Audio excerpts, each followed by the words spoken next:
what I like to do is, I have this one video of my stuff getting thrown over the bar, and he hits all the glasses and bottles, and crash, and I had this video.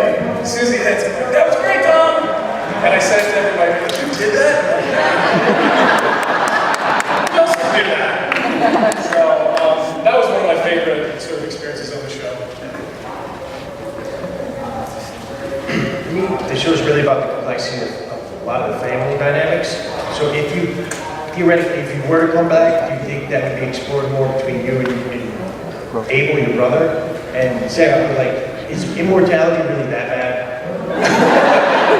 It just gets tiring.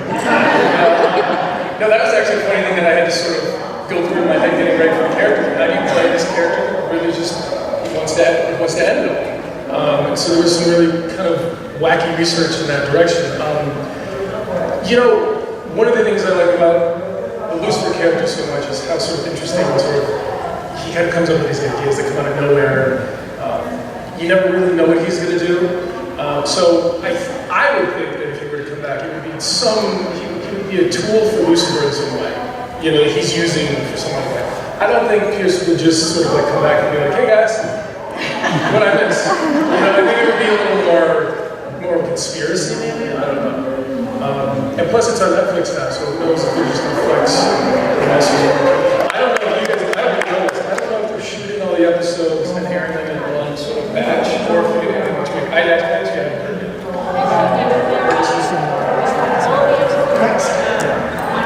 They're going to air them once? Oh, cool.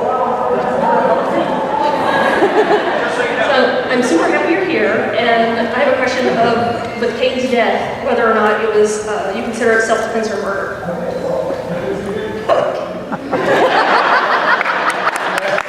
Well, to answer your question, I hadn't thought about it. I hadn't really gotten that far. One of my, I went as far as that last sort of menacing moment of really sort of seeing Lucifer's devil eyes come back. That's about as far as I went, because that's as far as the character goes. I hadn't stepped back and sort of formed any judgment on whether it was one or the other. I think one of the bigger questions was, what was Cain going to do to Lucifer? I think that's a hard question, because you might not want to ask yourself that. Because like, what was he doing? I think he was just trying to punish him more than anything else. And then when the knife came out, that was a bit of a surprise. But it was fun to die like that. Yeah. Hi. First off, welcome to Dragon Con. Thank you. I was wondering, as an actor, what is the best advice that someone has given you, and what is the best advice you figured out for yourself? I think one of the things you want to be prepared to, obviously, Sidney Poitier sort of had this old saying where, like, be on time, know your lines, and hang up your wardrobe. And that's a pretty good professional way to look at it. But everybody has different ways of getting into the mode of their character. Rosenbaum, who played Lucifer and Smallville, one of the things I learned early on, that he could turn it on and off very quickly. That also taught me that I couldn't, at least at that time. Because he'd be joking around, and like, all right, actually, he'd be like in Lex mode, and I'd be like, hold on. I'm still laughing for your fart jokes. Some of that is, you gotta protect yourself and kind of know what your method is. Everybody's a little different. One of the great things with Lucifer, with Tom and Lauren, they had such a good rapport, they were so welcoming to me, that we all kind of just stepped into like our first scenes together. It was just like instant trust, which was a big thing. Because if you're working with somebody who's just trying to sort of make you look bad, that doesn't help in any work environment. You know what I mean? So you just really want to be there for the other character and be prepared. Yeah.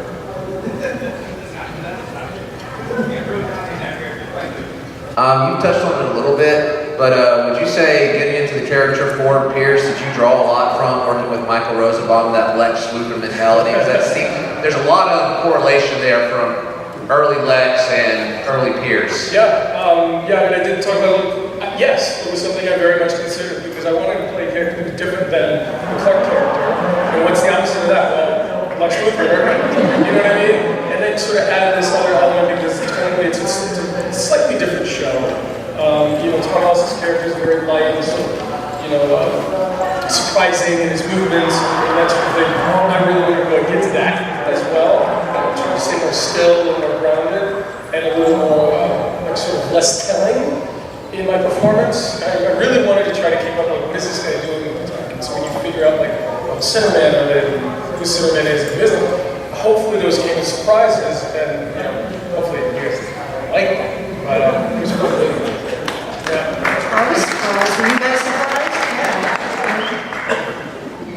Hey Tom, how are you? I just wanted, it's not a question, I just wanted to thank you and the whole crew of Smallville because you guys did such an incredible job and now we have Arrow, Flash, Supergirl, so it's everything thanks to you, man. So Thank you. so much. Thank you. We were lucky, like, timing-wise, to sort of be right at the good spot where, like, all this technology was sort of available for our show to do these stunts and bring these elements to television that really weren't there before. A lot of our crew and a lot of the people who started Smallville went on to help create those shows. Obviously, they got a whole life of their own, but those guys worked really hard. But it's fun to know that we were kind of, we kind of helped start all that. First, really enjoyed you in Draft Day, which thank you. I can't seem to not watch that film. I watched that. Yeah. I watch it. I'm so stupid. That movie will come on, and I'll turn it on, and I'll be like, how's he gonna figure this out? I'm like, I've seen the movie 20 times, I was in the movie, and I'm still amazed that he pulls it off at the end. I'm like, yeah!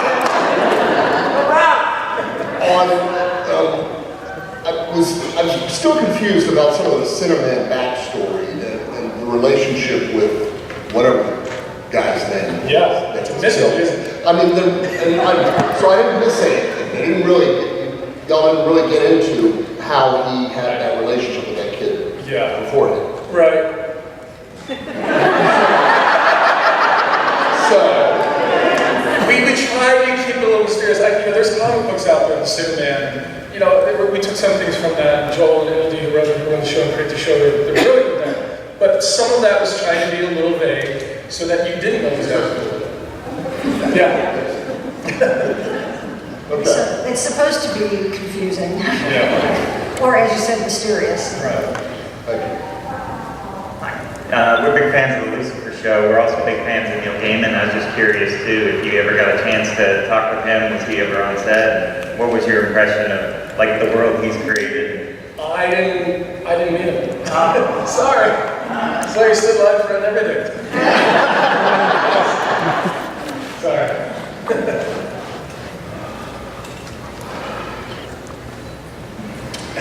Hi.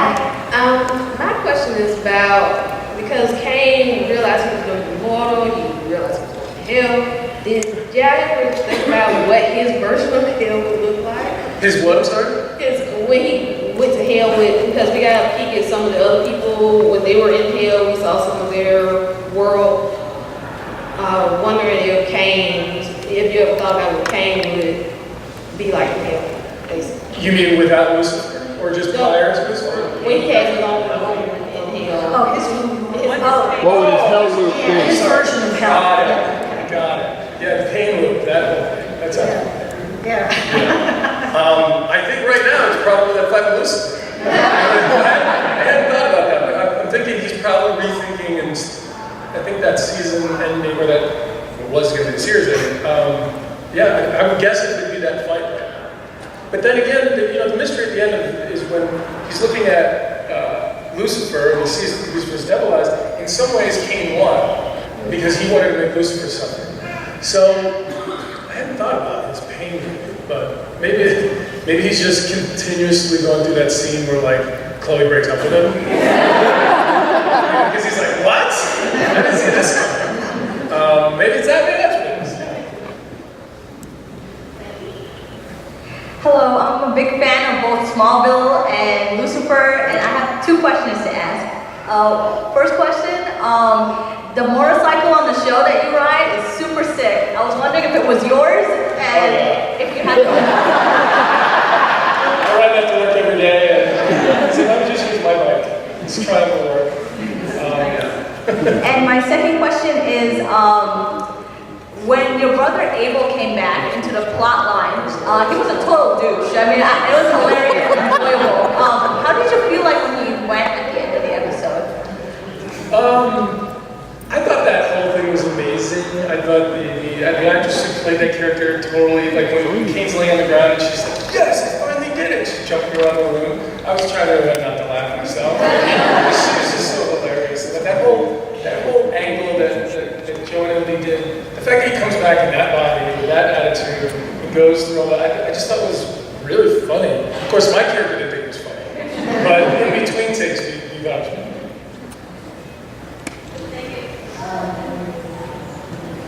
Since you're doing Lucifer and you've done Smallville, are there any other shows that you're looking at and performing in, or any future prospects that you're allowed to discuss? Yeah, I gotta go. I'm not retired.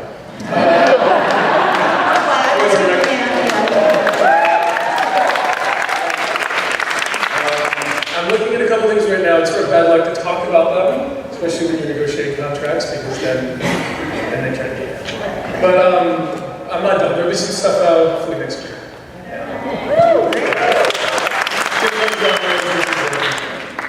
Hi, I'm an academic researcher by nature, so I'd like to know what research you did to prepare for your role for Cain, the biblical Cain versus Neil Gaiman's Cain. I was familiar with the story from just, growing up and being familiar with the Bible.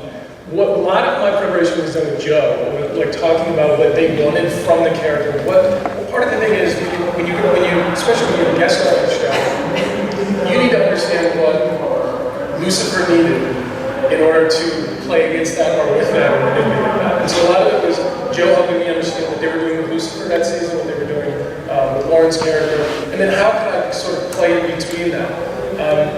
And so that was a lot of it, and it did help. I know we were joking earlier, the vagueness of it helped, and I just sort of created my own sort of secret things in my head, my own secrets that nobody knows about, just to give my character that sense of like he was holding something back.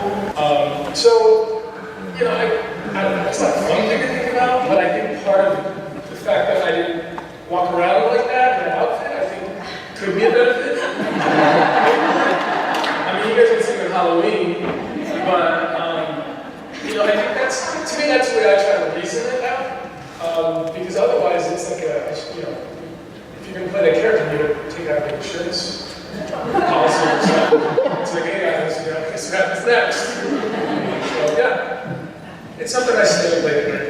At least you will now, right? I'm a massive fan of Smallville. Family used to gather, we watched it all the time. New to Lucifer, so thank you for spoiling. But more of what that guy said earlier, just a remark, in my opinion, and I'm sure a lot of others. You, Michael Rosenbaum, Justin Hartley, like some of the best portrayals of those characters ever to hit a screen. Yeah, I've loved every minute of it, so just thank you. Oh yeah, thanks. Can I tell you a quick story about Justin? So Justin played me on Smallville, and it was really funny because when his first show that he was going to appear as Green Arrow, he got his family together, he had a bunch of friends over, and his character, he's playing Oliver Queen, and then when he shows up in the Arrow outfit, his character goes to the top, and it's like, I'm Green Arrow. And Justin was like, what? He was like, I didn't say it like that. His whole family turned was like, why are you talking about that? I didn't do that, they did that in post. And so that whole voice modulation thing was a surprise to him. One of my favorite stories. So like, check it out, I'm on the show, and then, it's embarrassing. Hi, I just want to say I'm also a massive fan of Smallville, and for me, you are my Superman. And I just wanted to ask you, who's your Superman? I think Christopher Reeve, he was, when I worked with him, and then obviously I got a chance to work with him on the show, which was fantastic. He was really cool. He had said to me, he goes, I'm really happy that they chose you to play Superman. And I was like, they didn't. And he was like, what do you mean? And I'm like, it's not me. We have the show, I gotta stay on the show. They're not gonna shut down the show for me to do that. And he was like, I think they're making a mistake. Which was really cool, and he kind of gave me away. But it was just really nice for me, and nice to get chills to think about it. But to answer your question, yeah, to me that's what I think about it. Yeah. Hi. There's a lot of allusions to Superman in the new DC shows. Yeah. Is there any chance that you have network ties still that could bring you in as a cameo? I've been asked. I haven't really found something that I feel. This is a hard question to answer because I know that a lot of people want me to do it from a fan perspective. it's not something that I feel strongly about pursuing, but you never know. There's been some other shows that have sort of gone, hey, you know, would you come play this character? It just didn't fit for me tonally. You know, I don't know where my version of Clark fits in and all that stuff. But you never know what can happen. And there's a lot of crossovers. You know, there's whole different worlds where people just have alter egos and all these other things. But there's a lot of shows, so who knows? Hi, Ken. Love Smallville, love Lucifer. Thank you. And this question is about you. I wanted to know about doing The Fog, and what it's like to do a remake of something that is so iconic. There's a lot of pressure with that, and how do you feel about kind of being in that position? Sorry, what was your question? I went like a sub-loading death spiral right there. What was the actual question? Sorry. The question was what it's like to be in a position where you're remaking something that's already very iconic and very... Well, at first I was really excited because the original Fog is really cool. And back then they had nearly practically, there were no visual effects. So they literally built a miniature version of the town, and when the fog comes in, and that's actually, you know, the dry ice. Yeah. And so when you watch that movie, that's scary because there's a lot of religion involved in the original. So I was excited to do a new version of that. But what happened was slowly throughout the process of filming, they started taking things out of the script. And the movie to me, like, it's just, I don't think it really worked. I don't know, it's, you know, I try not to remind people of that. That's a good night, huh? No, but it was, a lot of times, I mean, look at Smallville. One of the things with Smallville was it wasn't a remake, but it was a different character. So you try to put your own spin on it, and you try to take your own angle to make it yours, because everything in a way is sort of a redo of something else before. I think what we're seeing a lot right now, like with you guys, it's almost like entirely, is just this 30-year cycle of anything that was made 30 years ago, take that title, throw it back up, and see if it works. And I don't know, sometimes it works, sometimes it doesn't. I'm glad that you're going to talk about it. Don't get me wrong. You never get to see that. But yeah, you just try to, you can get trapped looking at the original and try to mimic. I didn't want to do that because it was sort of a different feel, a different sort of time frame in a way. So that frees you up, I think, sometimes. Yeah. Hi. Huge Smallville fan, and I knew Lucifer, learning all the things, but I'm excited to watch it. Okay. So really excited to be here. But I wanted to know, how did you go from being a lead in a show for so long to going into like guest starring in a show? Like, how was that like, for you? Like as an actor, and then like, which one did you end up liking better yourself? I think I enjoyed both. One of the things that I liked about going into Lucifer was obviously I played a character who very much had conflict with all the other characters. So I was able to sort of just come in and sort of break things up. That was sort of the idea, because at the end of season 2, they felt that everyone had gotten the characters had gotten a little comfortable, and they needed to shake things up. And that literally was, they were like, that's what we like to do. It's fun. I mean, it's a very good schedule and whatnot. But what I love about Lucifer is, like Tom Ellis and I would have these conversations because, you know, I did 10 years in Smallville. He's done a lot of work. This is his third year, and I can see, I know how hard it is. And him and I, he was like the only person I could talk about this stuff with. And I'm like, I know, man, I know. When I did it, you can do it, you know. But so I just, you know, I don't know if I like one better than the other, but I think I understood my role and what they were asking me to do. So it was a lot of fun, and I got to sort of, you know, kick ass and do things differently. And die several times. Hello. Recently started watching Lucifer because a friend got me into it. He identified with some of the characters, and I'm curious to think, you know, with some of these characters that are scouted with comic books and also in religion, if you could have a conversation with some of these characters, like just any character, you know, what would you be interested in discussing with them? I haven't thought about that. I mean, on Lucifer, the Cain and Lucifer relationship and the Metador, those characters sort of had some of those discussions, which I actually found curious a little bit, especially especially when then he goes to the bar and he's talking about it's like, wow, like, now you're really gonna die. Isn't that horrible? Isn't that really, like, and then he sort of starts getting Cain like, well, maybe I do want to stay alive because that was love. So that was fun. But I don't know if I've sat down and thinking about what I've asked people or these characters because they're not real. That's one thing. Well, not all of them, depending on where you believe stand. So yeah, I don't know. Maybe I would ask Chloe why she puts up with Lucifer so much. Like, come on. I think we'd all ask for that. Yeah.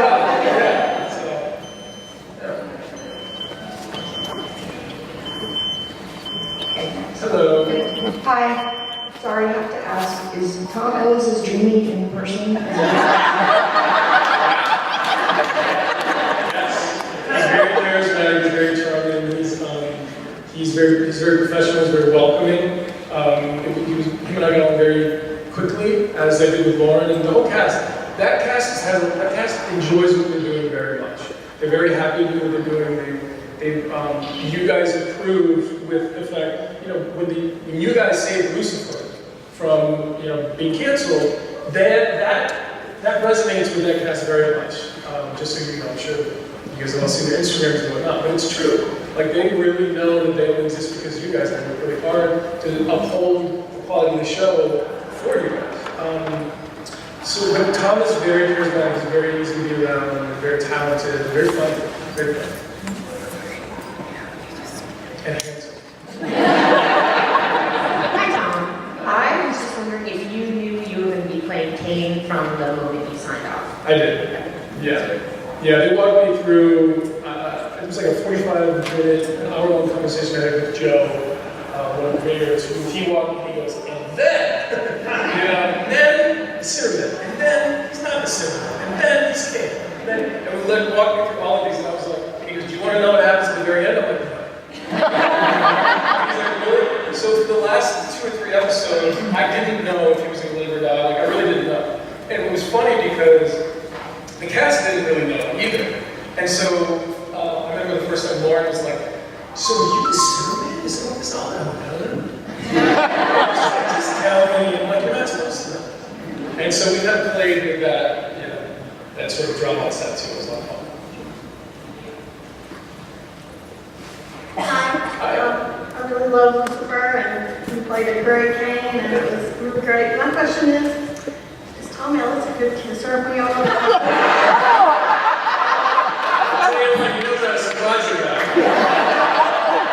That's true. That's one of my favorite episodes. That was so hilarious. I thought that one of the things that I like to do is to make sure that what characters do, that action is earned, if that makes any sense. Whether it's a stunt, whether it's a sex scene, whether it's a kiss, whether it's a fight. Emotionally, character-wise, I think it's better for the show if those things are earned. And the way that they constructed that story to get both those characters in the position, and it was justified in a way. It was very much a surprise. Tom had this really funny thing where he kept asking for more takes.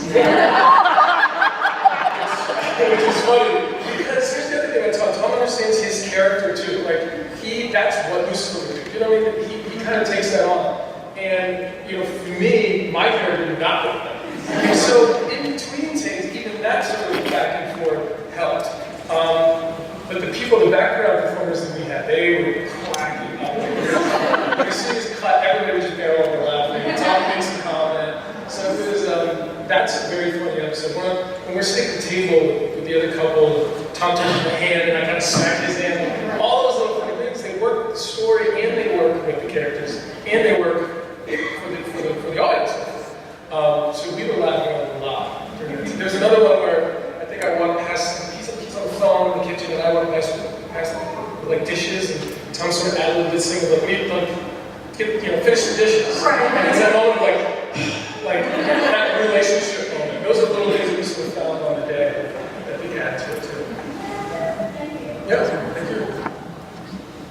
Hi, big fan of Smallville. I'm just starting on this story, so. You get to season 3. And my question is just on Smallville. I can imagine doing some of the stunts was probably awkward and difficult. Which one was the most awkward to film? You mean stunt-wise? Out of like the powers, whether it's heat vision. Oh, I think one of the funniest ones was when we established the heat vision, Clark kind of going through the puberty of sort of, you know, a hot teacher, and that sort of, that was one of those like, okay, how are we going to do this one?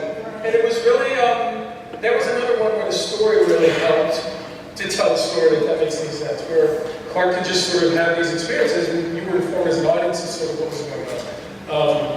But yeah, that was pretty funny. That was probably the X-ray vision was one that actually was easier. I don't mean to dumb it down or anything, but the first time we did it, I think Clark was looking through a locker to see inside someone's bag. That makes sense at school. And I was just like, let's not complicate this. And they were like, actually, I just tried to look through the locker. I was just trying to really look through it and visualize what was on the other side. And they were like, God, that was great. And I was like, well, that's how we do that one. Because that's what he's doing. I mean, you break it down, he's trying to look through something and see something. Well, that's what you do that. It's okay. The super speeding took a little while to figure out, just technically. You guys may have this story before, but the first it was a treadmill on the back of a pickup truck going like 5 miles an hour, and then the treadmill going, it's like totally not safe. I'm like, this isn't safe, is it? I'm like, no. Don't fall. And that turned into later on, just being able to sort of, you know, do these long runs down the streets and sort of blur things in and out. That was all just as technology sort of got better. But one of the things that, you know, coming from a show like Smallville and going on a show like Lucifer, when you get into this stuff, you know, I'm familiar with it, which I think helped being on the set. Like at one point, we were doing something with block and it was bad, and Alice was like, "Oh my God, so that's what you're doing." Not that nobody else did, but it's just like I know what it's. I've been there. You know what I mean? And it was helpful for the cast and stuff for everybody because I was able to jump right in and sort of banter with them, and hit my marks, and kind of know where the camera is, and sort of have an idea of what we're doing. Although the tone of the way they shoot Lucifer is different, it's still a familiar sort of world, I guess, in the way they shot it. That was bad. So, from Lucifer, which cast member is the most different from their character, and which one is the most similar to their character? Oh. I mean, well, the first one that jumps out is when you see Tom Ellis at a party, you know, if you see him outside, he talks differently, he moves differently. Lauren is a little more crazier than she is on, well, not crazy, but she's more like wackier than she is in the character. Everybody's a little different. And I'm trying to think of how I'm acting different, but you know, there's different ways of being. Some people play different versions of themselves, some characters. Some people play other people in their characters. But they're all a little different, I guess. But they're all still really kind, fun cast to do. You know, the few parties that we had to like celebrate the show and stuff, it gets pretty rowdy. Because on Smallville we didn't do that. We just